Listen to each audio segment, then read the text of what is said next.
Hello student, आज हम class ninth का गणित देखेंगे। आज से स्टार्ट करेंगे हम क्लास नाइन्थ का प्रश्नावली 1.1। देखिए यहाँ पर पहले देख लेते हैं संख्या पद्धति। यहाँ पर लिखा भूमिका पहले परिमेय संख्या है।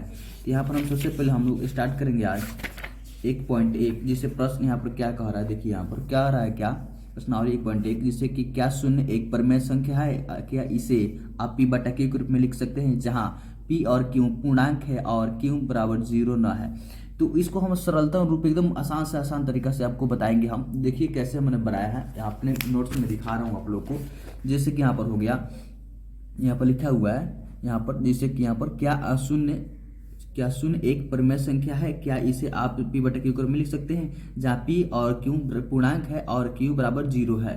तो क्यू बराबर 0 नहीं है, इसको हम लोग परिमेय संख्या के रूप में लिख सकते हैं, क्योंकि ऐसी संख्या जो पी बटा क्यू के रूप में रहता है उसे हम परिमेय संख्या कहते हैं। जैसे कि मान लेते हैं यहाँ पर हाँ लिख दिए, यहाँ पर हाँ शून्य एक परिमेय संख्या है, इसे पी बटा क्यू के रूप में लिख सकते हैं। जैसे 0/1, 0/2, 0/5 ऐसे करके हम लोग लिख सकते हैं। जैसे कि मान लेते हैं यहाँ पर, और पी बटा क्यू के रूप में कोई भी संख्या लिखा जा सकता है। 2 है, ये 2/1 जरूर नीचे छिपा रहता है, नहीं बटा के रूप में ही ये परिमेय संख्या इसको बोल सकते हैं।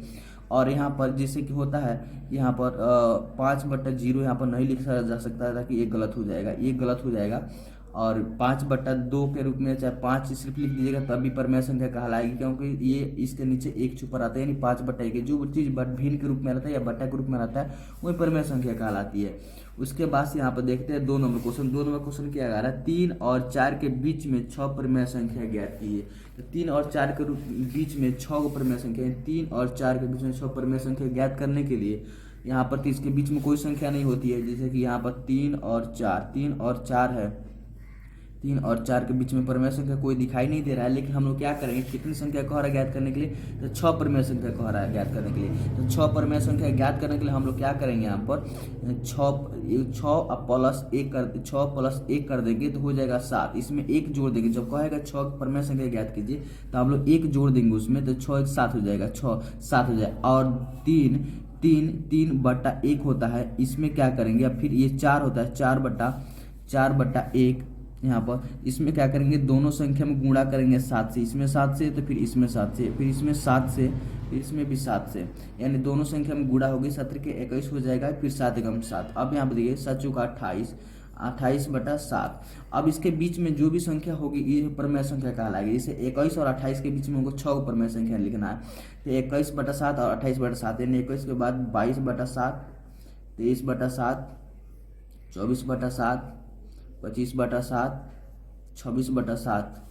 ये हो गया आपकी 2 2 4 5, ये होता 27/7, 27/7। ये हो गया आपके परिमेय संख्या 1 2 3 4 5 6, यानी 6 को हमको निकालना था, 6 निकाल ली। इसे 21 से लेकर के और 28 के बीच में 6 परिमेय संख्या लिखा था, 22/7, 23/7, 24/7 और 25/7, 26/7, 27/7। ये हो गया आपका परिमेय संख्या। जैसे कि यहाँ पर लिखे मैंने, 6 परिमेय संख्या ज्ञात करने के लिए अंश और हर में 6 + 1 यानी 6 परिमेय संख्या निकालना, 6 पर उसमें 1 जोड़ देंगे 7 हो जाएगा, 7 से गुणा करना होगा। यानी यहाँ पर लिखे, यहाँ पर देखिए ध्यान से, यहाँ पर लिखा हुआ है क्या, 3/1 पहले लिख लेंगे, उसके बाद से गुणा 7। यहाँ पर जैसे मैंने आपको बताया है उसमें 7 से दोनों गुणा करेंगे 21/7 आएगा, फिर इसमें भी 7 से गुणा कर देंगे 28/7 आ गया।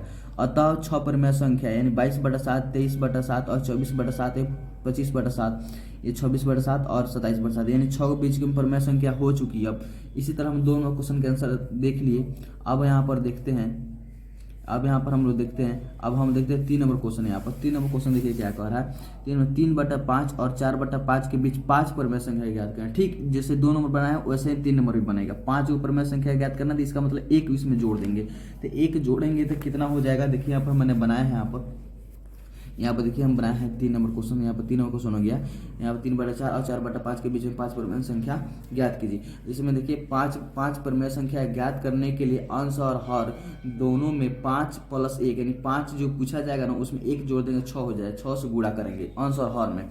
इसमें देखिए 3/5 पे लिए 3/4 है, तो 3/4 यहाँ पर देखिए क्वेश्चन में आप लोग का 3/5 यहाँ पर 5 रहेगा, 3/5 में दोनों 6 से गुणा करेंगे यहाँ पर, यानी दोनों 6 से गुणा होगा, तो यानी 3/5 6 से गुणा करेंगे यहाँ पर 6 3 18, यहाँ पर 6 5 30, ये हो गया। फिर 4/5 का और आता है, तो फिर 4/5 लिखकर दोनों और 6 से गुणा करेंगे, 6 6 24, ये 6 5 30 हो जाएगा, दोनों हो गया गुणा। उसके बाद 18, नीचे देखिए अंश बटा हर, तो हर दोनों का हर एकदम सेम टू सेम है, 30 है, 30 है, तो इसका मतलब 18 और 24 के बीच में हम 5 परमेय संख्या लिख सकते हैं।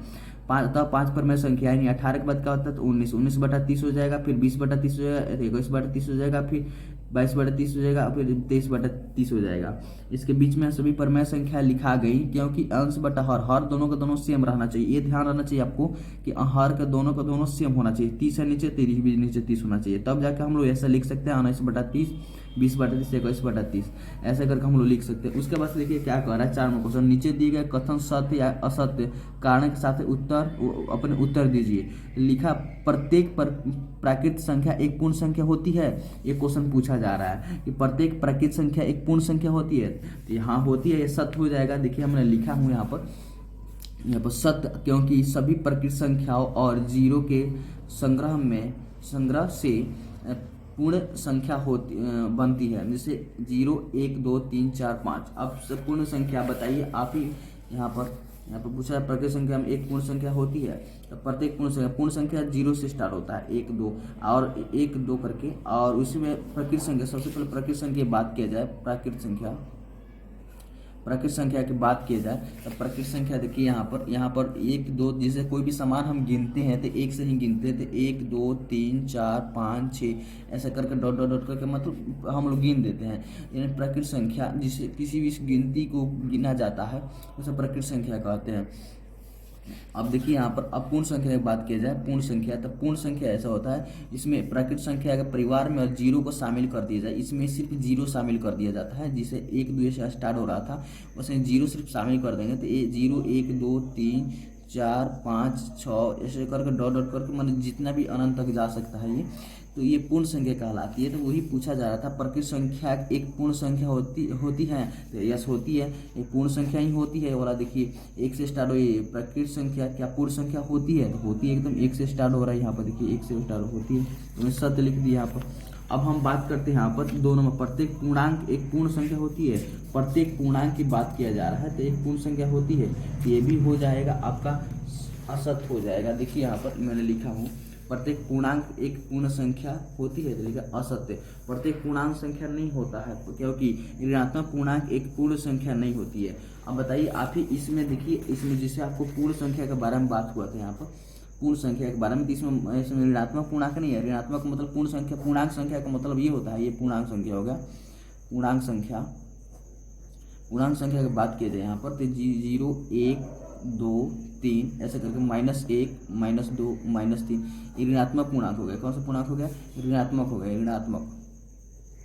ये हो गया धनात्मक, ये धनात्मक हो गया। तो ये इसमें देखिए, इसमें पूर्ण संख्या क्या पूर्ण संख्या इसमें होती है, तो इसमें देखिए पूर्ण संख्या बात की जाए, प्रत्येक पूर्णांक एक पूर्ण संख्या होती है, प्रत्येक पूर्णांक पूर्ण संख्या नहीं हो सकती है, क्योंकि इस पूर्णांक संख्या में माइनस यानी ऋणात्मक पूर्णांक ऋणात्मक होते हैं इसमें, लेकिन पूर्ण संख्या में ऋणात्मक नहीं होते हैं, इसलिए नहीं हो सकती, इसलिए असत्य हो जाएगा।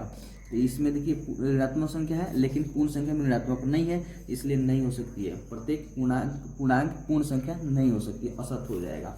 उसके बाद बात किया जाएगा यहाँ पर 3 नंबर, प्रत्येक परमेय संख्या एक पूर्ण संख्या होती है, प्रत्येक परमेय संख्या एक पूर्ण संख्या होती है, तो ऐसा नहीं कहा, असत्य ये भी हो जाएगा। देखिए यहाँ पर मैंने लिखा हूँ दोनों के दोनों, यहाँ पर आंसर 1 2 नंबर 3 नंबर यहाँ पर असत्य हो जाए, क्योंकि परमेय संख्या p/q यानी 2/5 इत्यादि इसके रूप में लिख सकते हैं, p/q के रूप में लिख सकते हैं, परमेय संख्या को के रूप में लिखा जा सकता है, जो पूर्ण संख्या नहीं है, अब बात किया जाए, देखिए यहाँ पर जो पूर्ण संख्या नहीं है, यहाँ पर ये प्रत्येक परमेय संख्या एक पूर्ण संख्या होती है, असत्य हो जाए, क्योंकि परमेय संख्या p/q यानी 2/5 इत्यादि होते हैं, ठीक है, के रूप में लिखा जा सकता है, जो पूर्ण संख्या नहीं है। तो आई होप आप लोग को ये समझ में आ गया होगा, और ये प्रश्नावली 1.1 खत्म हो चुका है। मिलते हैं अगले वीडियो में 1.2 को लेकर के, तब तक के लिए जय हिंद।